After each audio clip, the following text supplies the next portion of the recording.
Have you ever wondered what the perfect car would be like? One built with the only purpose of being the ultimate driving experience, no matter the price or the time it takes to manufacture. Not to break records or to be efficient, just something built for pure driving pleasure. I mean, one has to wonder, what kind of car would come out of this idea of perfection, and what would it feel like to drive? As a car enthusiast, you've probably asked yourself that question, but you're not the only one, because more than 20 years ago, a man in Japan named Haruhiko Tanahashi was wondering the same thing. He was working for Toyota, one of the biggest car manufacturers in the world, and while they did build some exciting cars in the past, most of their resources went to normal and casual cars. So Tanahashi wondered, what if we used all of these resources to build something else? Not some product created to be profitable, but a car that is built 100% with passion. Tanahashi started doing some research in early 2000 on how to build a car like this, and the following year he showed his work to Hiromu Noruse, Toyota's chief test driver at the time. Thanks to this new brain on the team, Tanahashi managed to design a first sketch of what this car would look like, and after another year working on what they called Project 680, they convinced Akio Toyoda to be part of their team. At the time, Toyoda had a relatively junior role in the company, but since he was the grandson of the founder of the company, he could try to convince the big bosses of Toyota to fund the project. However, it wouldn't be easy though. From every perspective, the idea seemed like it was going to be a waste of money, because creating a new car from scratch is already expensive, but creating a supercar for a company that had no previous experience with this kind of vehicle was a whole new level of expensive.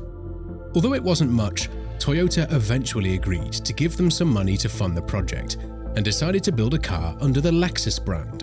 And that alone was enough for most car magazines in the world to start mocking this new supercar. Because back then, Lexus was just a boring Japanese company that made boring Japanese cars. Yeah, that was about to change. The first prototype was finished in 2003, but it took yet another year for the car to begin testing on the track. And from the start, it was decided that the Nürburgring would be the testing ground to develop this machine. The team wanted to run the car at full speed on mountain roads with rough surfaces, and to do so without going to jail, Nürburgring was the only solution. In 2005, the first concept would be publicly shown off at the Detroit Motor Show, but to enter this event, they needed to name the car. Project 680 is a cool name, but all Lexus concept cars had to be named following a set of rules. They first had to have the letters L and F for Lexus Future, and then a dash followed by 2 letters. After spending some time trying to think of a nice 2-letter combination, Tanahashi gave up and decided to just add a single A at the end. But naming the car was the least of their problems, because as they kept developing it, they discovered that they had built a very heavy car. So to fix this weight issue, they decided to switch from an aluminium chassis to one made from carbon fiber reinforced plastic. And this was a big problem, because after 5 years of development, they now had to push back the deadline for this car even further, since the production plant had never worked with this material before. A material that is today more common to find in high-end supercars, but back then it was completely revolutionary, especially for Lexus. After this massive change of plans, Lexus launched another concept in 2007, again called LFA, but this time with a more dramatic and better-looking styling. But they were still very far away from the final thing, and since they'd been working on this for 7 years already, they decided to make an extreme decision to speed up the development. They entered the 24 hours of Nürburgring with the prototype car, a really bold move that allowed them to gain a lot of knowledge, because in those 24 hours they made way more progress than in the last couple of years. Their race result wasn't great, but they knew they weren't there to be competitive. They just wanted to exploit the car in extreme conditions and make the adjustments necessary during the race. And after the race, the whole performance of the car had increased. They were almost ready to start the production of the car, but just a few months before the planned launch date, the accident happened.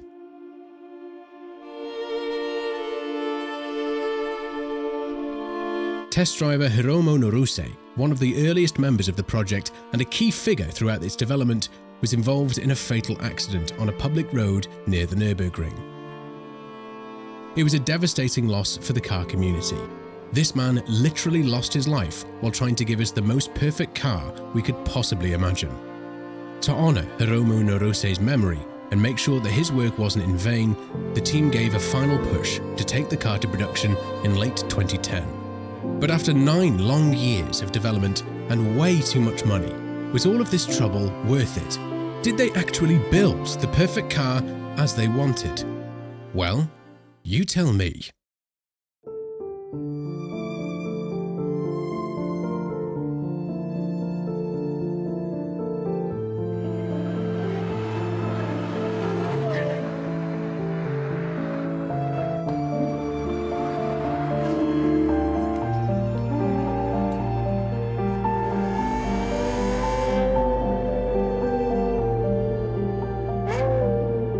The design of the car was astonishing. There were no fake air vents or fake exhausts. Every inch of the body had its purpose, and the aerodynamics of the car was so good that it could produce more than 500 pounds of downforce at 200 miles per hour. But Tanahashi wanted more than a fast car. He also wanted to make sure it handled like a dream. So he opted for a front mid-engine configuration, meaning the engine would sit between the front wheels and the driver. And to achieve this, and also have a better weight distribution, both the transmission and the car's cooling system were placed at the back. But the best part of this car was the engine. A 4.8-litre V10 that produced 552 horsepower all the way up to 9,000 RPMs. It was built with the most advanced materials and alloys, combining aluminium, magnesium, and titanium. These metals made this V10 smaller than most V8s on the market, and similar in weight to a V6. And not only does it sound like a Formula 1 engine, it was also built in the same factory as the F1 engines used in the Toyota F1 car. Lexus claimed this engine could rev from idle to its 9,000 RPM redline in half a second, which forced them to install a digital rev counter since an analog one simply couldn't keep up. The exhaust of this naturally aspirated V10 was carefully designed with help from Yamaha to create the best sound known to man, especially the one going into the driver's ears. They designed the car's intake system to send low-pitch engine sounds to the driver's feet and high-frequency sounds at ear level.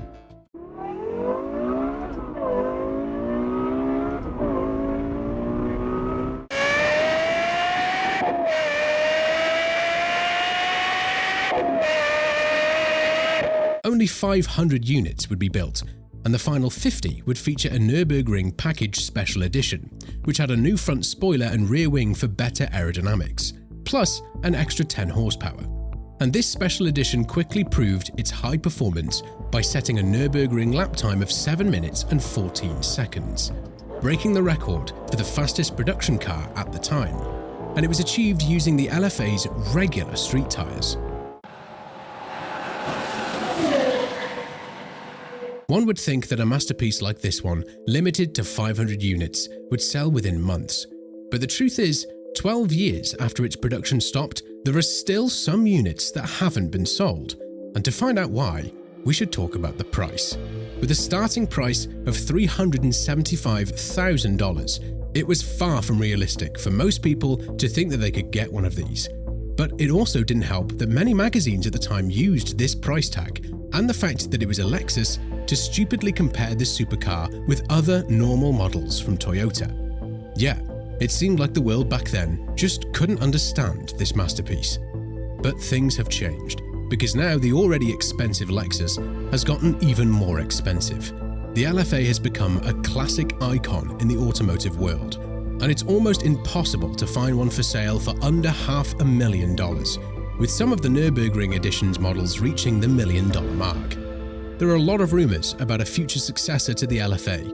In their official website, Lexus shows a vision of the spiritual successor to the LFA, the Lexus Electrified Sport, which is a concept car that would in theory be fully electric, but some people speculate about a hybrid version with a twin-turbo V8. The truth is, whatever this car is, it will have a really hard time trying to live up to the standard that the original LFA set more than 10 years ago.